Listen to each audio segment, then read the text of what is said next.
తిరుమల లడ్డు కల్తీ వ్యవహారం మనందరికీ తెలిసిందే. దీనికి సంబంధించి కొద్దిసేపటి క్రితం ఒక సంచలన వార్త అయితే వెలుగులోకి వచ్చినట్టుగా అయితే తెలుస్తుంది. ఇప్పుడే బ్రేకింగ్ న్యూస్ అయితే అందుతుంది.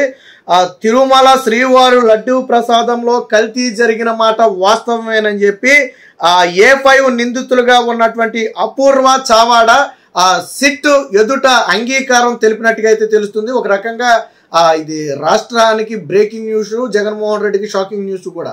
రాష్ట్రానికే కాదు దేశం మొత్తానికి కూడా బ్రేకింగ్ న్యూసే.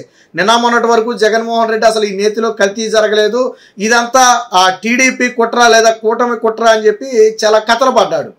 ఇప్పుడు సుప్రీంకోర్టు డైరెక్షన్లో సిబిఐ అధికారులు ఇన్వెస్టిగేషన్ ప్రారంభించారు, మనందరికీ తెలిసిందే.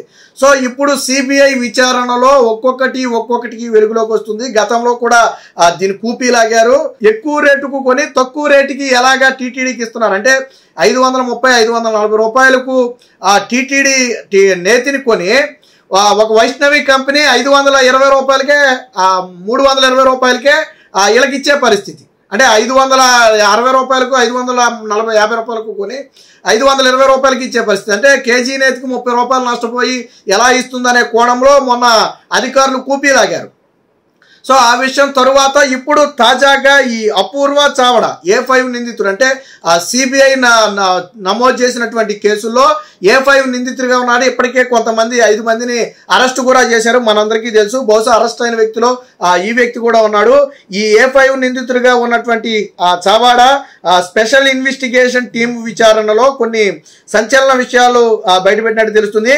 కెమికల్ ఇంజనీరింగ్ చదివిన తాను నెయ్యిలో రసాయనాలు కలిపానని విచారణ సందర్భంగా అంగీకరించినట్లుగా సమాచారం. ఈ నేపథ్యంలోనే ఆ రసాయనాలను ఎక్కడి నుంచి సేకరించారని, ఎంత మోతాదులో వినియోగించారని, ఇంకా ఇందులో ఎవరెవరి పాత్ర ఉందనే విషయాలపై తదుపరి దర్యాప్తు అవసరమని సిట్ భావించినట్టుగా తెలుస్తుంది. సో అందుకోసం అపూర్వ చావడను మరొకసారి కస్టడీకి అప్పగించాలని కోరుతూ తిరుపతి 2వ అదనపు మున్సిపల్ కోర్టులో పిటిషన్ కూడా దాఖలు చేయడం అయితే జరిగింది.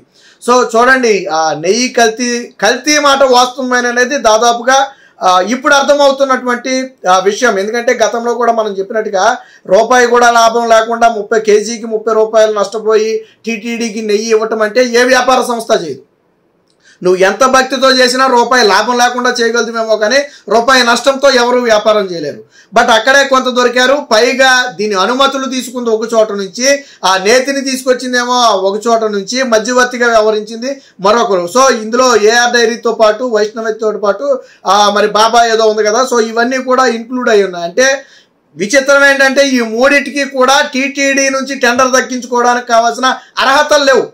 టెండర్ దక్కించుకోవాలంటే మినిమం ఇంత నేతిని ఉత్పత్తి చేసేవాళ్ళు అయి ఉండాలి, ఇన్ని పాలను సేకరించే క్యాపబిలిటీ వాళ్ళకు ఉండాలి, ఇంతకుముందు రోజుకి ఇన్ని టన్నుల నేతిని సప్లై చేసిన అనుభవం ఉండాలి. ఇవేవి కూడా ఈ మూడింటికి లేవు. కానీ కొంతమంది రాజకీయ నేతలు మధ్యలో దూరి మేనేజ్ చేసి టీటీడీ నుంచి ఈ కాంట్రాక్ట్ ఇప్పించారు. సో దీని వెనక టీటీడీ అధికారులు, చైర్మన్ పాత్రతో పాటు కొంతమంది పొలిటికల్ ఇన్వాల్వ్మెంట్ కూడా ఉంది అనేది ఇప్పుడు ప్రధానంగా భావిస్తున్నటువంటి మాట. సో ఈ ఎవరైతే అపూర్వ చావడ A5గా ఉన్నటువంటి నిందితుడు రసాయనాలు కలిపిన మాట వాస్తవమేనని ఒప్పుకున్నాడు. పైగా ఈ వ్యక్తి కెమికల్ ఇంజనీరింగ్ చదివాడంట. సో కెమికల్ ఇంజనీరింగ్ చదివిన వాళ్ళకి ఖచ్చితంగా కొద్ది గొప్ప దాంట్లో పరిజ్ఞానం ఉంటుంది. సో దాన్ని ఆధారంగానే చేశారు. అయితే ఈ కల్తీకి సంబంధించిన ఈ కెమికల్స్ రసాయనాలు ఎక్కడి నుంచి సేకరించారు, ఎంత మోతాదులో కలిపేవాళ్ళు, సో దీని వెనక ఎవరి పాత్ర ఉంది? వాస్తవానికి అపూర్వ చావడాకి కలపాల్సిన అవసరంలా, ఎవరు కలపమన్నారు? దీని వెనక ఎవరి పాత్ర ఉంది? సో ఇవన్నీ కూడా బయటికి రావాల్సి ఉన్న నేపథ్యంలో మరొకసారి ఈ వ్యక్తిని మా కస్టడీకి ఇవ్వాలి, కొన్ని కీలక విషయాలు రాబట్టడం కోసం అని చెప్పి ఇప్పుడు సిఐడి ఏదైతే స్పెషల్ ఇన్వెస్టిగేషన్ టీం ఉందో, సిబిఐకి సంబంధించి టీం ఉందో, సో ఆ టీం అయితే ఇప్పుడు తిరుపతి కోర్టులో అయితే మున్సిపల్ కోర్టులో అయితే పిటిషన్ అయితే దాఖలు చేయడం జరిగింది. సో ఖచ్చితంగా ఇప్పుడు వీళ్లతో సిట్ వాదనతో ఏకీభవించి ఖచ్చితంగా అపూర్వ చావడను మరొకసారి కస్టడీకి ఇచ్చే అవకాశం అయితే కనపడుతుంది. బట్ ఇప్పటికే రికార్డు చేసిన స్టేట్మెంట్లో అపూర్వ చావడ కల్తీ మాట వాస్తవమేనని ఒప్పుకున్నట్టుగా అర్థమవుతుంది. సో ఇది పూర్తిగా వాళ్ళు స్టేట్మెంట్లు కానీ లేదా పిటిషన్లో రాసినటువంటి విషయాలు కానివ్వండి బయట పెడితే తప్ప పూర్తి స్థాయిలో చెప్పలేం. బట్ కొన్ని ఛానల్స్లో వచ్చినటువంటి ప్రాథమిక సమాచారం ప్రకారం ఇందులో కల్తీ జరిగిన మాట వాస్తవమేనని చెప్పి అపూర్వ చావడా ఒప్పుకున్నాడు. ఆ వ్యక్తే కెమికల్ ఇంజనీరింగ్ చదివాడు, ఆ వ్యక్తే కొన్ని రసాయనాలను కలిపినట్లుగా ప్రత్యక్షంగా సిట్ విచారణలో అంగీకరించినట్టుగా అయితే తెలుస్తుంది. ఇవన్నీ కూడా రికార్డ్స్ అన్ని కూడా స్టేట్మెంట్ అయితే రికార్డ్ చేశారు. సో కలిపిన మాట వాస్తవమేనని తెలిసిన నేపథ్యంలో ఇప్పుడు అసలు కథ ఇప్పుడు ఉంది. ఎవరు కలపమన్నారు, ఎక్కడి నుంచి తీసుకొచ్చి కలిపారు, ఎందుకు కలిపారు, దీని వెనకున్న కథ ఏంటనేది మొత్తం కూడా ఈ సిట్టు బయట పెట్టాల్సి ఉంది. సో సిబిఐ విచారణ అంటే మనందరికీ తెలుసు, జగన్మోహన్ రెడ్డి అక్రమాస్తుల విచారణ కూడా ఎలా జరిగిందనేది తెలుసు. వాస్తవానికి జగన్మోహన్ రెడ్డి ఎక్కడ దొరకకుండా హిస్టరీలోనే ఫస్ట్ టైం సూట్ కేసు కంపెనీని సృష్టించినటువంటి చరిత్ర జగన్మోహన్ రెడ్డిది. బట్ మొత్తం కూపీ అంతా లాగారు అనుకుంటే అది వేరే విషయం. ఇప్పుడు కూడా ఈ నేతి కల్తీ విషయంలో ఏదైతే సుప్రీంకోర్టు ఆధ్వర్యంలో ఏర్పాటైనటువంటి ఈ సిట్ ఉందో, ప్రధానంగా సిబిఐ అధికారులు ఉన్నారో వారైతే కేసుని నలుమూలల నుంచి కూడా కూపీలాగుతున్నారు. ఇప్పటి వరకు కేవలం ఈ నేతికి సంబంధించిన పలు సంస్థలకు చెందినటువంటి సిఇఓల్ని, చైర్మన్ని, అందులో పనిచేసిన డైరెక్టర్లని వీళ్ళని అదుపులోకి తీసుకున్నారు.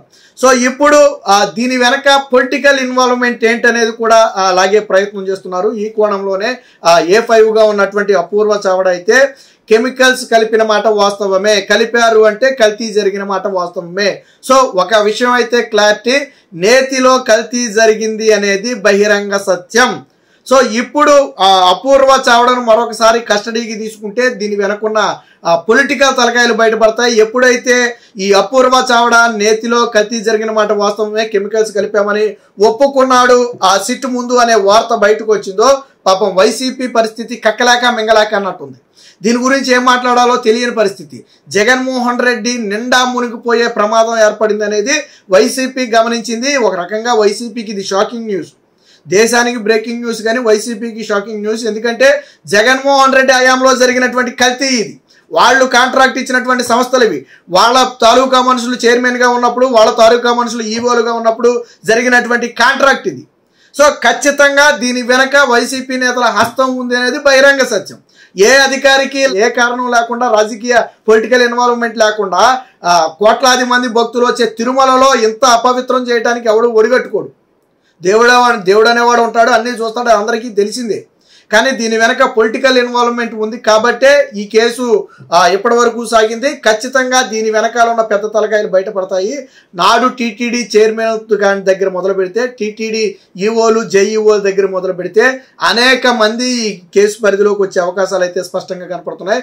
అపూర్వ చావడా నోరు విప్పితే కెమికల్స్ ఎక్కడి నుంచి సేకరించారు, దీనికి ఎవరు సహకరించారు, ఈ ప్లాన్ ఎవరిది అనే విషయాలు కన్నా అపూర్వ చావడా బయట పెడితే ఖచ్చితంగా కొంతమంది వైసీపీ నేతల మెడకైతే ఈ విషయం చుట్టుకోబోతుంది. ఖచ్చితంగా జగన్మోహన్ రెడ్డికి కూడా ఇది అతిపెద్ద సమస్యగా మారబోతుంది అనేది ఇప్పుడు వైసీపీ వర్గాల్లోనే జరుగుతున్నటువంటి చర్చ. Please subscribe to Leo news for more videos.